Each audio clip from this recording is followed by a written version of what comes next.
ليميتلس مصحف ابصراحه عبيت من نصا زحجزك فطرا بمعباين نبروكراستينيشن بمسعر سع زي سبر تخرت كمي كنتهنطن حيل امروخا بمقصصر كمي سمعيتخا تجزء زبلو حساباتن كالوت ناي ولق عبيتخا نمطلطاف زبرتاتوخا بساينس ترغفو ميلاتات زحازت نتكن مهارلون كنلامدون صنحنا لماداوا اغبابات اتقاوم ግን ድማ ዝበለጡን ዝሓሹን ሜላታት ተቀርብ ተግባራዊት መጽሐፍ ጥራሕ ዘይኾነትስ ንጡፍ ፈጣን ወሰን ዘይብሉ አእምሮን ክህልወካ ጋይድ ወይ መምርሒኻ እያ ሃካይነት ወይ ረሳዓይነት ናትኻ ጸገም ኣይኮነን የግዳስ አእምሮኻ ከምኡ ዓይነት ባህርያዊ ገደባት ኣለዎ ካብዞም ገደባት እዚኦም ነፃ ትወፀሉ መንገዲ ድማ እንሆ ይብለና ደራሲ እዛ መጽሐፍ ኣብ ዝቕፅል 30 ደቂቕ እዛ መጽሐፍ ዘለዋ ኩሉ ነገር ብዝርዝር ክንትንትኖ ኢና መጀመርታ እዛ መጽሐፍ ቅድሚ ምንባበይ ነው علي ዝሓተት ኽዎ ነገር እዛ መጽሐፍ ናይ ብሓቂ ሊሚትለስ ክትገብረን ድያ ዝብልይን እዩ ካብኡ ግን እዛ መጽሐፍ አንቢበ ክጸግባ ስለ ዘይኻልኹን ብጣዕሚ ስለ ዝፈትኽዋን ለሓሙሽተ ግዜ የንቢዮ እያ ሕዚ ድማ ንዓኹም ኣሕጽርን ምጥንን ኣቢለ ናይ እዛ መጽሐፍ ሳመሪ ቪድዮ ብትግርኛ ይሰርሐልኩም ኣለኹ እዛ ቪድዮ ጠቃሚ ስለ ዝኾነት ላይክ ብምግባር ጀምሩ ከምኡውን ቻናለይ ሓድሽ እንትኾንኩም ሳብስክራይብ ምግባር ከይትርስዑ እዛ ቪድዮ ክሳዕ መወዳእታ እንተተኸታተልኩምዋ ብዛዕባ ፍሉይ ናይ ኣእምሮ ኩነታት flow states ንዕቤት አእምሮኻ ክትምገውን ዘለካ ብሉጻት 10 ምግብታት መነመን ምዃኖም ናብ ድሕሪ ዝስሕቡኻ ዘለው 4 ናይ ዘመን ናይ ርእሲ ሕማማት ከመይ ጌርኻ ትዝለዓለ ትኹረት ትረክብ ሌዘር ፎከስ እንብሎ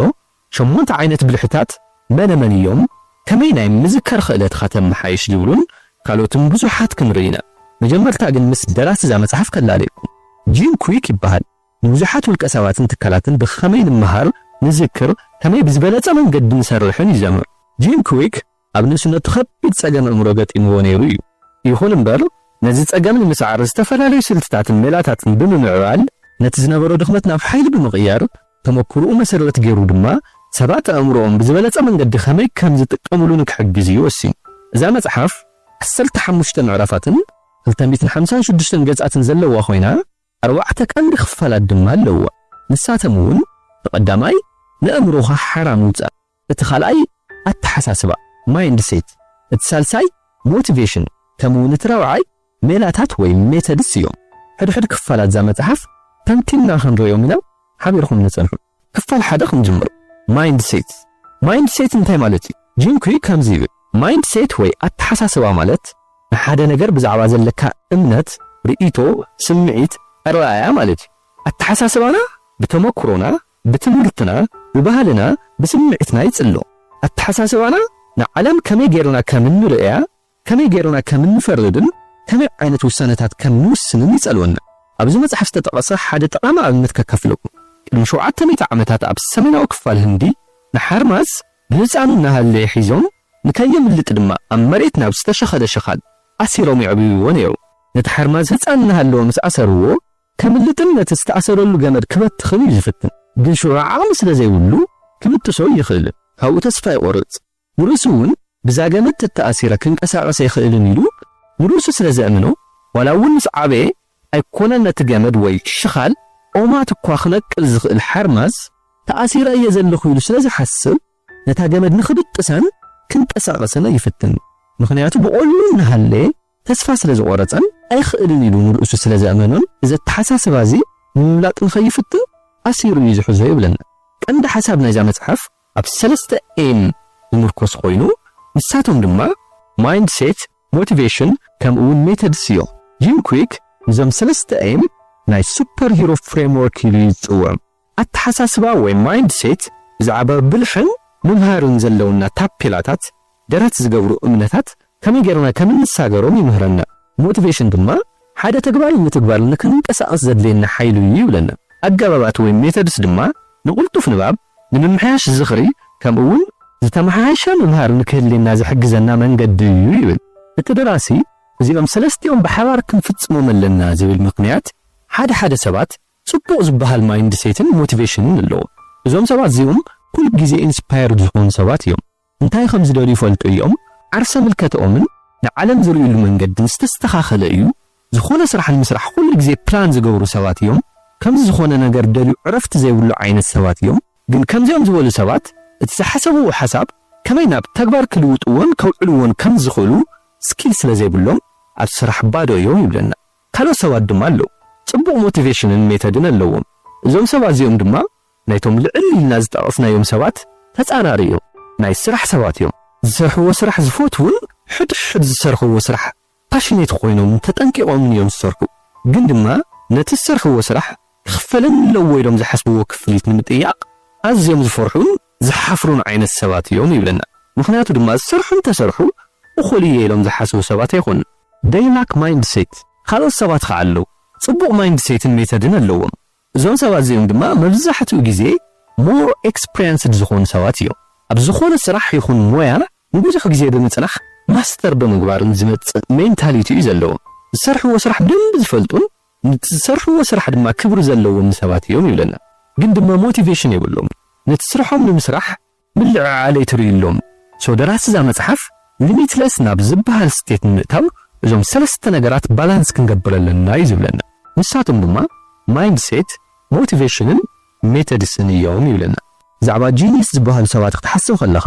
እቶም ቀዳሞት ናብ ኣእምሮኻ ዝመፁ ሰባት መን እዮም ምናልባት ኢንስታይን ሃውኪንግ ቴስላ ክኾኑ ይኽእሉ እዮም ኣብዚ መጽሓፍ ጂም ኩዊክ ብልሒ ኣካዳሚያዊ ጥራሕ ኣይኮነን ይብለና ብልሒ ብኣርባዕተ ዝተፈላለዩ መንገድታት እዩ ዝግለጽ እቲ ቀዳማይ ዲናሞ ብልሒ ይበሃል ናይ ዲናሞ ብልሒ ዘለዎም ደቂ ሰባት ዘደንቕ ፈጠራን ሓሳባትን ኣለዎም ኣብነት ናይ ከምዚ ዝኣመሰለ ብልሒ ዊልያም ሼክስፒር ክንጠቅስ ንኽእል ኢና እቲ ካልኣይ ድማ ብሌዝ ብልሒ ይበሃል እዚ ድማ ምስ ሰባት ናይ ምርኻብን ማሕበራዊ ናይ ምዃንን ፍሉይ ክእለት እዩ ናይዚ ኣብነት ድማ ኦፕራ ዊንፍሬ ክንጠቅስ ንኽእል ኢና እቲ ሳልሳይ ብልሒ ድማ ቴምፖ ብልሒ ይበሃል ናይ ቴምፖ ብልሒ ዘለዎም ሰባት ዓብዪ ስእሊ ናይ ምርኣይን ንሓደ ዓብዪ ራእይ ብዘይ ምዝንባል ኣብቲ ዕላማ ብዘይ ምስኣን ኣብ መስመርኻ ናይ ምጽናዕ ክእለት ዘለዎም ዓይነት ሰባት እዮም ናይዚ ኣብነት ድማ ኔልሰን ማንዴላ ክንጠቅስ ንኽእል ኢና እቲ ራብዓይ ብልሒ ድማ ስቲል ብልሒ ይበሃል ናይ ስቲል ብልሒ ዘለዎም ሰባት ድማ ኣብ ዝርዝራት ዲቴይልስ ኪላታት ዝኾኑ ደቂ ሰባት እዮም ናይ ስቲል ብልሒ ካብ ዘለዎም ሰባት ድማ ሰርጌይ ብሪን ናይ ጉግል ክንጠቅስ ንኽእል ኢና ደራሲ እዛ መጽሓፍ ብዛዕባ ምምሃር ንርእስና ንነግሮም 7 ሓሶታት ኣለዉ ይብለና እቲ ቀዳማይ ሓሶት ብልሒ ወይ ኢንተለጀንስ ድሩት እዩ ዝብል እቲ ሓቂ ግን ብልሒ ወይ ኢንተለጀንስ ክዓቢ ዝኽእል ክዓቢ ከም ዝኽእል እንተኣሚንካሉን ብድሕሪኡ ድማ ንኽዓቢ ዝጠልዎ ስራሕ ክትሰርሕ እንተኽኢልኻን እዩ ካልኣይ ሓሶት ድማ 10% ካብ ኣእምሮና ጥራሕ ኢና ንጥቀም ዝብል እቲ ሓቂ ግን ኣእምሮና ካብ 10% ብላዕሊ ክሳብ ሙሉእ ናይ ኣእምሮና ዓቕሚ ክንጥቀም ንኽእል ኢና እቲ ሳልሳይ ሓሶት ድማ ጌጋታት ምስራሕ ውድቀታት እዮም ዝብል እቲ ሓቂ ግን ጌጋታት ምስራሕ ሓድሽ ነገር ትፍትን ከም ዘለኻ ዘርእዩ ምልክታት ምዃኖምን ሓድሽ ነገር ንምምሃር ድማ ኦፖርቹኒቲስ ምዃኖምን እዩ ህይወት ንገዛ ርእስኻ ምስ ካልእ ሰባት ምውዳር ኣይኮነትን እንታይ ደኣ ንባዕልኻ ካብቲ ትማል ዝነበርካዮ ሰብ ዝሓሽኻ ንምዃን ምፍታን እያ ውድቀት ዝበሃል ነገር የለን ንምምሃር ዘይምኽኣል ጥራሕ እዩ ዘሎ እቲ ራብዓይ ሓሶት ድማ ፍልጠት ሓይሊ እዩ ወይ knowledge is power ዝብል ፍልጠት ሓይሊ ንክኸውን ኣብ ተግባር ክውዕል ኣለዎ ፍልጠት ምስ ተግባር ተደሚሩ እዩ ሓይሊ ዝኸውን እቲ ሓምሻይ ሓሶት ድማ ሓደሽቲ ነገራት ንምምሃር ኣዝዩ ከቢድ እዩ ዝብል እቲ ሓቂ ግን ከመይ ጌርካ ሓደሽቲ ነገራት ከም ትምሃር እንተፈሊጥኻ እቲ ጉዕዞ ዘዘናግዕ ባህ ዝብልን ከምኡውን ቀሊልን ክኸውን ይኽእል እዩ እቲ ሻድሻይ ሓሶት ድማ ነቐፌታ ናይ ካልኦት ሰባት ኣገዳሲ እዩ ዝብል መብዛሕትኦም ሰባት ብዛዕባና ዝብልዎ ኣብ ህይወትና ጽልዋ ዘለዎ ጌርና ኢና ንወስዶ እዚ ግን ጌጋ እዩ ጂም ኩዊክ 1,000,000 ሰባት ወቂሶም ምዃን ጸሊኦም ምዃን ህይወትካ ሕጉስን ዕውትን ክኸውን ይኽእል እዩ ይብል ምኽንያቱ ናይ ሰባት ኣባኻ ዘለዎ መርለያ ዘይኾነስ ንስኻ ንባዕልኻ ከመይ ትሪኣ እዩ ትዘገድስ ነገር ይብል ስለዝኾነ ንባዕልኻ ምፍታውን ምኽባር ወይ ምፍቃር ናይ ካልኦት ሰባት ስራሕ ዘይኾነስ እዚ ናትኻን ናይ በይንኻን እዩ ይብል እቲ ሻውዓይ ሓሶት ድማ ጂኒየስ ኢዝ ቦርን ዝብል እዩ ሓደ ሰብ ጂኒየስ ዝኸውን ብትውልድ ዘይኾነስ ብዓሚቕ ስራሕን ልምምድን ዝመጽእ እዩ ክፋል ክልተ ንእምሮኻ ሓራም ምውፃእ ደራሲ ናይዛ መጽሓፍ ህይወትና ወሰን ኣልቦ ማለት እውን መቋረፂ ዘይብሉ ዕውት ናብራ ክንነብር እንተኾይና ኣእምሮና ሓራ ክወፅእ ኣለዎ ይብል ብተወሳኺ ጂም ገደብ ዘይብሉ ዕውት ህይወት ናይ ሰለስተ ነገራት ድምር እዩ ይብለና ንሳቶም እውን ማይንድሴት ሞቲቬሽን ከምኡውን ሜተድስ እዮም ኣእምሮና ብዝግባእ ንከይሰርሕን ንከየስታውስን ዝኽልክልዎ 4 ዘመናውያን ቀንዲ ሕማማት ኣለዉ ንሳቶም ድማ 4D ወይ 4D ይበሃሉ እዚኣቶም ቅድሚ 20 ዓመት ዘይነበሩን ሕዚ ምስ ግዜ ዝመፁ ዘመናዊ ጸላእትና እዮም እምበር ከስ ነዞም 4 ሕማማት ከላለየኩም እቲ ቀዳማይ ዲጂታል ዲሉጅ ናይ ዲጂታል ውሕጅ ይበሃል። እዚ ማለት ሓበሬታ ንምርካብ ግዜና ኣብ ሶሻል ሚድያ ክነሕልፎ ከለና ማለት እዩ። ኣዝዩ ብዙሕ ሓበሬታ እንትንቅበል ኣዝዩ ብዙሕ ናይ ነርቭ ንጥፈታት ኣሎ ማለት እዩ። እዚ ኩሉ ተወሳኺ ንጥፈት ድማ ኣብ ኣእምሮና ሕማቕ ፀልዋ ክህልዎ ይኽእል እዩ። ከም ናይ ኣእምሮ ድብዝዝ ምባል ብሬን ፎግ ንብሎ፣ ትሑት ናይ ምዝካር ክእለት፣ ከምኡውን ናብ ድኻም ከምርሕ ይኽእል እዩ። እቲ ካልኣይ ድማ ዲጂታል ዲስትራክሽን ወይ ናይ ዲጂታል ምዝንጋዕ ክንብሎ ንኽእል ኢና። እዚ ድማ ኣሉታዊ ፅልዋ ናይ ኖቲፊኬሽን ኣእምሮና ብዝመፁ ሓደሽቲ ኖቲፊኬሽን ትኹረትና ናብ ሞባይልና ንኽስረቕ ይገብር። ከምኡውን ሙሉእ መዓልቲ ኦንላይን ምዃንን ዘጠቓልል እዩ። እዚ ድማ ምስ ኣዕርኽትናን ስድራ ቤትናን ዝነኣሰ ማሕበራዊ ምትእስሳር ክህልወና እዩ ዝገብር። እቲ ሳልሳይ ድማ ዲጂታል ዲሜንሽያ ይበሃል። ናይ ዲጂታል ዝኽሪ ምድካም ክንብሎ ንኽእል ኢና። ብምኽንያት ልዑል ኣጠቓቕማ ዲጂታል ቴክኖሎጂ ዝፍጠርን ምፍራስ ናይ ኣፍልጣዊ ክእለታት እዩ ይብል። እዚ ማለት ነገራት ንኽንዝክር ብምባል ኣብ ስልክና ፀገርተኛ እንትንኸውን ማለት እዩ። እዚ ከም ዕለታዊ ምንቅስቓስና ስልኪ ቁፅሪ ካብ ስልክና ምርኣይ ይሓውስ። ኣእምሮና ብተፈጥሩ ዓብዪ ናይ ምዝካር ክእለት እንሃለዎ ኣብ ስልኪ ፅግዕተኛ ምዃን ማለት እዩ። ምናልባት ናይ ሓዋትኻ ወይ ናይ ኣዕርኽትኻ ቁፅሪ ስልኪ ብቓልኻ ክትነግረን ዘይትኽእልን ትኸውን፣ ምኽንያቱ ኣብ ስልክኻ ፅግዕተኛ ስለዝኾንካ እዩ። እቲ ራብዓይ ዲጂታል ዲዳክሽን ይበሃል። እዚ ድማ ኣእምሮኻ ክውስን ካብ ምግባር ኣብ ኢንተርኔት ፅግዕተኛ ክኸውን ምግባር ማለት እዩ። እዚ ድማ ክሪቲካል ቲንኪንግ ንሶሻል ሚድያ ሕሊፍኻ ምሃብ እዩ። ቴክኖሎጂ ንኩሉም ምክንያታዊ ትንተናታትና ንዓና ተኪዩ ዝገብሮ እንተኾይኑ ናይ ፀገም ምፍታሕ ክእለትና ቀስ ብቐስ ንኽንስእን እዩ ዝገብረና። እዚ ናይ ፀገም ምፍታሕ ክእለት ድማ ንሰብኣዊ ተመክሮ ኣዝዩ ኣገዳሲ እዩ። ደራሲ እዛ መጽሓፍ ልዕል ኢልና ዝጠቐስናዮም 4ዲ ዘመናዊ ቀንዲ ጸላእትና ዝበሎም ንምቅላስ ዝሃበና ምኽርታት እንሆ። እቲ ናይ ቀዳማይ ዲጂታል ዲሉጅ ኣብ ናይ ሰሙን መደባትኻ ን30 ደቂቕ ካብ ቴክኖሎጂ ርሒቕካ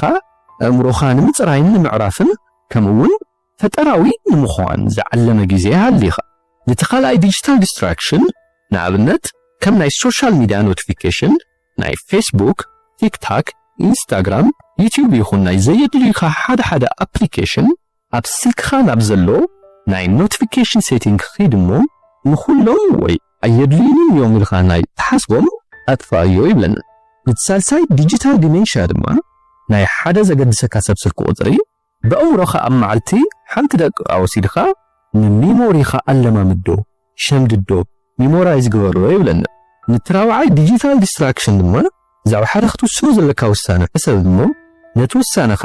ብዘይ ዝኾነ ይኹን ናይ ዲጂታል መሳርሒ ከይተጠቐምካ ውሳነ ሃበሉ ይብለና። ደራሲ እዛ መጽሓፍ ጂም ኩዊክ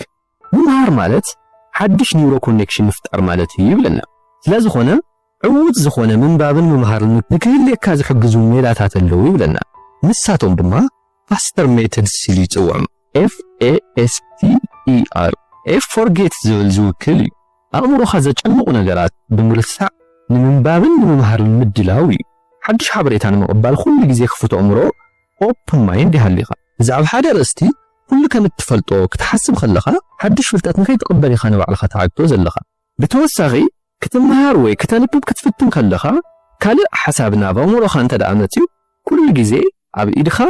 መዘክር ወይ ኖትፓድ ይሃሊኻ። ነቲ ዝመፀልኻ ሓሳብ ኣብቲ ኖትፓድ ጸሓፍዎ። ብድሕሪኡ ናብ ትምህርትኻ ወይ ናብ ተንብቦ መጽሓፍ ተመለስ።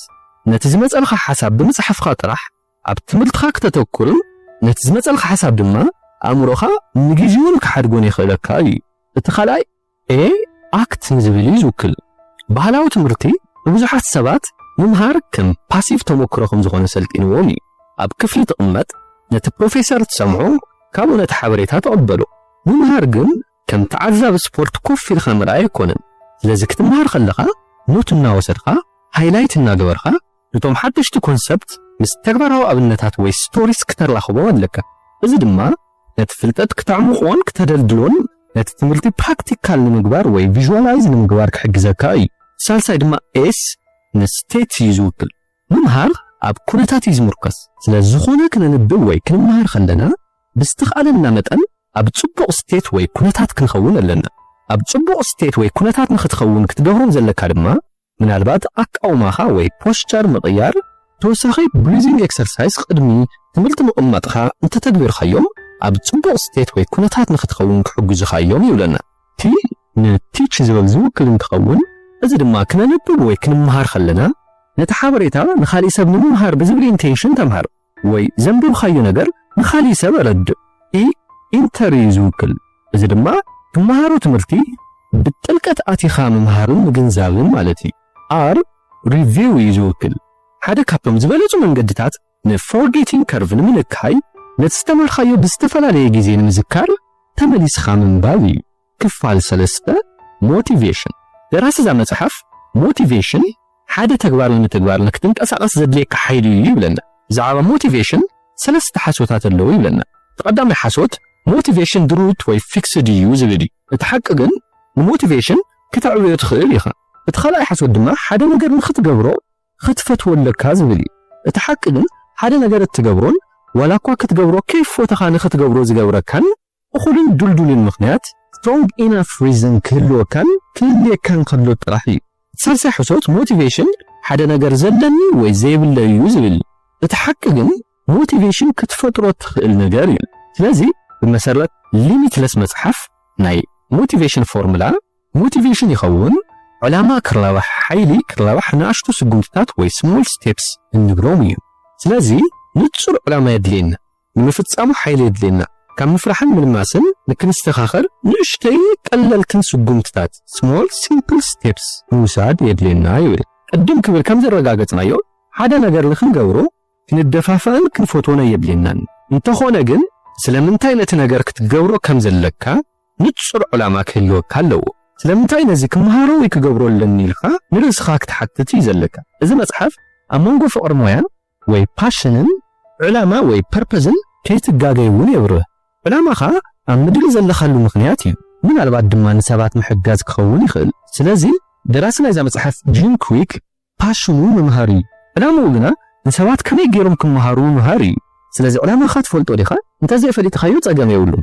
قل من علبات بزعرا انتاي كخون كم زخل قال حسابات كتصحف تخل لا تخاص لا من تاي المركب تشجر انتها ليخا بالسايمون سنيك ستتصحفه start with why زي بالعوي متحفنه أبي هيوتخا علامة خان المركب تشجر انتها ليخا لازم متحفن بنبو ويدما أبقى الفيديو زعبا بالسايمون سنيك ستتصحفه start with why متحف بوك ساماريك سرحية تبا خاد تبا نزي channel subscribe دواري كالي بوك ساماريك سرح الخاطر لي متحف انتها اللي دما أو comment section صحفا لي نتوعي سرارحان تخورتنا يا أمرو زيادة زحجزو مجبتات اللو توم زبالتو أسرتنا يا أمرو مجبتات توب 10 brain foods زمسهو يوم اتقدمي افوكادو اتخلاي بلو بيرس اتسالساي تسلين شوكولات اتراعي انقاقحو حمشاي قطليا وحملتي شادشاي سالمن شاوعي ساردين شامناي كافيار تاشاي تومريك عسراي والنت سيوم يبلنا إذا مصحف أمروخا بتصفت نخسرلح كم حيشو يخلو يوم زولون خالص تفلالي شيكس نقبتات كماي كم زدالونو نزكاتتتيا أنا بزا فيديو يتخون مانا من كم زخونو قم تفلتو ومتداليكم اب ديسكريبشن بوكس ناينانا تيوب تيليجرام channel لينك أميتالكم إياه بوقاتيكم ليميتلس مصحف بPDF داونلود اختقورو تقوليكم دراسة زا مصحف نابشوتو خان مغراب كتوشدو تخيل اتزنقاسة تقبار نأشتون قللتن سجومتታት እዮም ይለና ስለዚ ንኹሉ ነገርና ብነኣሽቱ ክፋላት ከፋፍሎ እንተዘይ ኮይኑ ብምፍራሕን ብምልማስን ብትንተና ፓራላይሲስ ባይ አናላይሲስ ሓደጋ ክትወድቕ ኢኻ ይብል ብርግጽ ኣብ ህይወትኻ ሓደ ዕማም ፈጺሙ ዘይከኣል ዝመስሉኻ ግዜታት ነይሮም ይኾኑ እዮም ይኹን እምበር ተቐሚጥኻ ናብ ዝከኣለሉ ቁርጽራጻት ክትከፋፍሎ ከለኻ ዝከኣል ኮይኑ ኢኻ ትረኽቦ እቲ ካልእ ወሳኒ ነገር ፍሉይ ናይ እምሮ ኩነታት ወይ ድማ ፍሎው ስቴት أبتى تجورو زنبرخا نجر أزيغا توحيدها بتساعد بخامي كم زخدا كي تردك السخاد حرقة اللون دابلخا ليتي مخانو أمونغونا مساحن دولار ساعات كم زحالفك هتسين خا زي فلت قلو بزيقات إن كاي خون زتمو كروزي فلو زبال أنا خمز نجرات بزوح بزيقات مني ببهاريز حازخو وسرح كي وداخو مقرات عفوتن نايزا مسحف زي أبوك سامر كسر وشوكاس ناي دولار جيزي حالفني دارقا وقعي يزنو دراسة زي مسحف نفلو شمونتا بهارياتات خمزة اللو يقلت تقدمي مولو دخرات وي absolute concentration تقول تخلاي أبشو توتات مولو متكوار total focus on goals تسالساي جيزي وي زغلتف وي زدنغو زولو زمسل عين السمعيتي تراوعي كابتتو مكورو وي كابتتو قبرو زلخا تقبال نايش اللي ما تسمعيت مسمعي تحمشاي نايتسعار هالبونة سمعيتي تشاتشاي تتمكورو تشالنج زمال أورجن لعلا عغم زي خونا عين السمعيت مهلاوي እተሻውዓይ ተግባራትካ ዳርጋ ባዕሎም ዝፍጸሙ ከም ዘለው ኮይኑ ክስምዓካ ከሎይ ሻምናይ ድማ እቲ ትገብሮ ዘለኻ ነገር ተመቺካ ኢኻ ትግብሮ ዘለኻ ኣብዚ ቀፂሉ ድማ 4 ደረጃታት ፍለው ኣለው ይብለና እቲ ቀዳማይ ቃልሲ ወይ ስትራግል ፈለማ ክትቕመጥ ከለኻ ኣእምሮኻ ከተኩር ይፍትን እቲ ካልኣይ ደረጃ ድማ ሪላክሴሽን እዚ ድማ ናብቲ ዕማም ብቐሊሉ ክትኣቱን ክትጅምርን ከለኻ እዩ እቲ ሳልሳይ ፍሎው እዚ እቲ ክትበፅሑ ትደሊ ኩነታት እዩ ኣብዚ ነቶም ልዕል ኢልና ዝጠቐስናዮም 8 ባህርያት ኩሎም ትረኽበሉ እዩ እቲ ራብዓይ ደረጃ ምድልዳል ዝበሃል እንትኸውን እዚ ኩነታት ትፍለው ዘከናወንካሉ ኩሉ ነገር እትጥልፈሉ እዩ ሕዚ ድማ ከመይ ጌርና ፍሎው ስቴት ብዝቐልጠፈን ብዝበለፀን ክንረኽቦ ከም እንኽእል ንርኢ እቲ ናይ መጀመርታ ንኩሉ መዘናግዕታት ወግድ ናይ ስራሕ ቦታኻ ጽሩይን ጽፉፍን ክኸውን ኣለዎ እመነይ ትእመን ነፍሲ ወከፍ ነገርን ዝተፈለየ ሕብርን ኣብ ዙርያኻ ዘሎ ንናይ ኣእምሮኻ ድሩት ሓይሊ ይወዳደሮ እዩ ስለዚ ብዙሓት ዝተፈላለዩ ሕብርታት ዘለዎ ጠረጴዛ ካብ ሓደ ጽፉፍ ወይ ጽሩይ ብዘይ ዝኾነ መዘናግዕ ዘለዎ ጠረጴዛ ንላዕሊ ኣእምሮኻ ዝያዳ የዳኽም እዩ ስለዚ እዚ ኣገዳሲ እዩ ኩሉ ዲስትራክሽን ክውገድ ኣለዎ ምክንያቱ ብሓደ ዲስትራክሽን ትኹረትኻ እንተስኢንኻ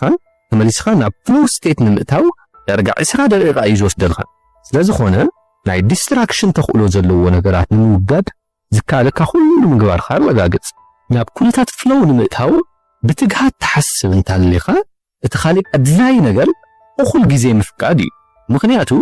ዘድልየካ ዳርጋ 2 ሰዓት እንተወሓደ ግና 9 ደቂቓ እዩ ናይዚ ቀንዲ ምክንያት ናብ ፍሎው ምእታው ንኽትጅምር እንተወሓደ 15 ደቂቃ ይወስድ ናብ ዝለዓለ ጠርዚ ንኽትበፅሕ ድማ ሒሳብ ዳርጋ 45 ደቂቃ ይወስድ ስለዝኾነ እትፈትዎ ነገር ግበር ነቲ ትገብሮ ዘለኻ ነገር እትፈትዎ እንትኾንካ ንኹነታት ፍሎው ኣዝዩ ብቐሊሉ ክትረኽቦ ስለትኽእል እቲ ካልእ ወሳኒ ነገር ድማ ንጹራት ሽቶታት ይሃሊኻ ኣብ ውሽጢ ናይ ግዜ ገደብ እንታይ ከተዕውት ትፅቢት ከም እትገብር ብንጹር ዝተጻሕፈ ሽቶ ከም ዘለካ ረጋግጽ ደራሲ ናይዛ መጽሓፍ 4 ጸላእቲ ናይ ፍሎው ኣለው ይብለና እቲ ናይ መጀመርታ ጸላኢ መልቲታስኪንግ ወይ ብዙሕ ዕማም ምፍጻም ፍሎው ክትረክብ ክትፍትን ከለኻ ብዙሕ ዕማም ምፍጻም ፈጺምካ ይትሕሰቡ እቲ ካልኣይ ድማ ስትረስ ወይ ውጥረት እንብሎ እዩ ውጥረት ቀታሊ ፍሎው እዩ ስለዚ ቅድሚ ናብ ፍሎው ክትኣቱ ምፍታንካ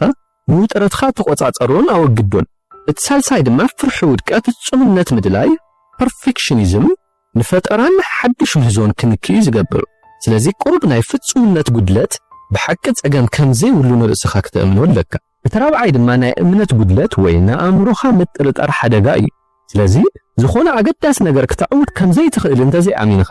ንኣእምሮኻ ናይ ምጥርጣር ሓደጋ እዩ ስለዚ ዝኾነ ኣገዳሲ ነገር ክትዕውት ከም ትኽእል እንተዘይ ኣሚንኻ እቲ ውፅኢቱ እውን ካብኡ ዝፍለ ነገር ኣይኮነን ፍሎው ካብቶም ዝፈትዎም ክፋላት ናይ መጽሓፍ ሓደ እዩ እንታይነት ፍሎውን ከመይ ጌርካ ናብ ፍሎው ብዝበለፀ መንገዲ ከም ትኣቱን ምፍላጥን ከይተረበሽካ ኣብቲ ጠርዚ ናይ ፍሎው ምብፃሕን ደጋጊምኩም ክትለማመድዎ ዘለኩም ነገር እዩ ሓደ ግዜ ንቢልዮነር ኢንቨስተር ዋረን በፌት ከምዚ ኢሎም ሓቲቶምዎ ነይሮም ኣብ ህይወት ናብቲ ዘለኻዮ ንኽትበፅሕ እቲ ዝዓበየ ገዳስነት ዝነበሮ ረቕሓ እንታይ እዩ ኢልካ ትሓስብ ተባሂሉ ምስ ተሓተተ ዋረን በፌት ብፍጥነት ፎከስ ወይ ትኩረት ኢሉ መሊሱ ኣብ ጎድኑ ተቐሚጡ ዝነበረ ቢል ጌትስ ድማ ተስማዕሚዑ ስቲቭ ጆብስ እውን ብዛዕባ ኣገዳስነት ትኩረት ደጋጊሙ ተዛሪቡ እዩ ንስቲቭ ጆብስ ፎከስ ወይ ትኩረት ማለት ዳርጋ ንኹሉ ነገር ኖ ናይ ንባልን ነቲ ክቡር ግዜኻ ኣብ ምንታይ ከም እተውዕሎ ብጥንቃቐ ናይ ምምራፅ ክእለት እዩ ኢሉ ገሊፅዎ ነይሩ ስለዚ ፎከስ ኣብ መንጎ ማእኸላይ ኣፈጻጽማ ኣቨሬጅ ፐርፎርማንስን ልዕሊ ኣፈጻጽማ ሱፐር ፐርፎርማንስን ዘሎ ፍልሊ ዝውስን እዩ ብቐሊሉ ዲስትራክትድ እትዘናጋዕ ሰብ እንተኾንካ እቲ ጽቡቕ ዜና ክነግረካ ትኹረትካ ከም ማስል ወይ ድማ ጨዋታ ክስልጥን ዝኽእል እዩ ዝተዘርወ ኣእምሮ ወይ ስካተር ብሬን እንብሎ እንተሃሊካ ኣብ ኣእምሮኻ ብዙሕ ነገር እንተሃልዩ ትኹረት ምርካብ ፈለማ ከቢድ ክኸውን እዩ ፈለማ ነቲ ህዱእ ዘይኮነ ኣእምሮኻ ቢዚ ማይንድ ከተህድዎ ኣለካ ነዚ ዝሕግዘና ናይ ምስትንፋስ ቴክኒካት ብሬዚንግ ቴክኒክስ ይብልና እዩ ናይ 478 ምስትንፋስ ሞዴል ወይ 478 ብሪዚንግ ሞዴል ድማ ይጽውዑ 478 ብሪዚንግ ሞዴል ከምዚ ይሰርሕ ፈለማ ሙሉ ብሙሉ ኣየር ውፅእ ካብ ኣፍኻ ዓፂኻ ብኣፍንጫኻ ካብ 1 ክሳብ 4 እናቆፀርካ ኣየር ውሰድ ካብ ቀፂልካ በፍንጫኻ ዘእትኻዮ ኣየር ኣብ ውሽጥኻ ክሳብ 7 ቆፂርካ ትውድእ ዓቂውካ ሓዞ ቀፂልና ብኣፍኻ 8 ግዜ እናቆፀርካ ዘእትኻዮ ኣየርስ ኣብ 8 ግዜ መቃቂልካ ተውፅኦ ማለት እዩ زي حدا تكونلا እንዳበልኻ ኣብ 8 ከፋፊልካ ተውፅኦለኻ ማለት ነዚ ዑደት እዚ 4 ግዜ ደጋግሞ ይብለና ብድሕሪ እዚ ዝነበረካ ስትረስ ክውገደልካ እዩ ኣብዛ መጽሓፍ ንዝኽርኻ ንምኽፋት ብዙሓት ቴክኒካት ኣለዉ እቲ ናይ መጀመርያ ቪዥዋላይዜሽን እዩ እዚ ሓደ ቃል ምስ ሓደ ምስሊ ሓደ ነገር ናይ ምትእሳር ተግባር እዩ ንኣብነት ናይ ሓደ ሰብ ስም ፈለማ ክትሰምዖ ከለኻ ክትዝክሮ ትፍትን ተሊኻ ምስ ሓደ ስእላዊ ምስሊ ቪዥዋል ኢሜጅ ክትተኣሳስሮ ኣለካ ማለት እዩ እቲ ካልኣይ መንገዲ ድማ ቃላት ብምትእሳር እዩ ምትእሳር ሓድሽ ሓበሬታ ምስ ናይ ቀደም ሓበሬታ ክትተኣሳስሮ ፈትን እቲ ሓድሽ ሓበሬታ ምስ ሓደ ቀደም እትፈልጦ ክትተኣሳስሮ እንተኽኢልኻ ንሚሞሪኻ ኣዝዩ ከመሓይሾ እዩ እቲ ሳልሳይ ድማ ስምዒታት ምውሳኽ እዩ እዚ ድማ ዝያዳ ዝዝከር እዩ ዝገብሮ ሓበሬታ በይኑ ተረሳዕ እዩ ሓበሬታ ምስ ስምዒታት ክወሃድ ከሎ ግን ናይ ነዊሕ ግዜ ዝኽሪ ሎንግ ተርም ሚሞሪ ዝኸውን ንሓደ ነገር ስምዒታት ክንውስኸሉ ከለና ኣድቨንቸረስ ንገብሮ ኣክሽን ፊልድ ክንገብሮ ንኽእል ነዚ ክንገብሮ ከለና ድማ ክንዝክሮ ዝያዳ ተኽእሎ ኣለዎ እቲ ራብዓይ ድማ ዛንታ ወይ ስቶሪስ ብምፍጣር እዩ ንሓደ ንረኽቦ ሓበሬታታት ንዕኡ ዝኸውን ስቶሪ ንፈጥረሉ እሞ ካብኡ ልክዕ እቲ ነገር እሱ ክንዝክሮ ክንፍትን ከለና ናብ ርእስና ስቶሪ ስለ ዝመጽእ ምንም ነገር ከየጉደልና ናይ ምዝካር ዓቕምና ክነዕብየሉ ንኽእል እቲ ሓደ መንገዲ እዩ ማለት እዩ እቲ ሓምሻይ ብፍጥነት ምንባብ እዩ ብፍጥነት ከተንብብ ከለኻ ምድግጋም ማለት ኣብ ገጽ ኣበይ ከም ዘለኻ ምጥፋእ ናብ ድሕሪት ምምላስ ንኡስ ድምፂ ወይ ሳብ ቮካላይዜሽን ኣብ ውሽጢ ርእስኻ ዘሎ ንእሽተይ ድምፂ ከተንብብ ከለኻ ንፍጥነትኻ ከም ዘደንግዩኻ ይገልጽ ናይ ንባብ ፍጥነትኻ ንምምሕያሽ ደራሲ እዛ መጽሓፍ ነፃ ውዕትኻ ወይ ብርዕኻ ወይ ትራከር ክትጥቀም ይመክር ከተንብብ ከለኻ ክትቆጽር እውን ትኽእል እዚ ነቲ ውሽጢ ድምፂ ኢነር ቮይስ ንምክልኻል ክሕግዘካ እዩ ጂም ኩዊክ 20 ደቃይቕ ሰሪሕኻ 5 ደቂቃ ድማ ዕረፍቲ ክትገብር ይመክር ኣብ መወዳእታ ድማ ነቲ ገጽ ብቀጥታ ክትሪኦ ኣለካ ብኣንጎሎ ወይ ብዝተዘንበለ ኣንግል ትርእዮ ምክንያቱ እዚ ናይ ዓይኒ ውጥረት ወይ ኣይ ስትሬን ከስዕብ ይኽእል እዩ ብተወሳኺ ደራሲ እዛ መጽሓፍ 6 ናይ ምሕሳብ ቆቢዓት ኣለዉ ይብለና ሓደ ቆቢዕ ወይ ዋይት ሃት እዚ ናይ ሓበሬታ ምእካብ ኩነታት ክትህሉ ከለኻ እዩ ብጫ ቆቢዕ ወይ የሎ ሃት ኣብዚ ንኣውንታዊ ሸነኻት ናይቲ ኩነታት ክትካታዕ ክትደሊ ከለኻ እዩ እቲ ሳልሳይ ጸሊም ቆቢዕ ወይ ብላክ ሃት እዚ ናይቲ ብጫ ቆቢዕ ተጸራሪ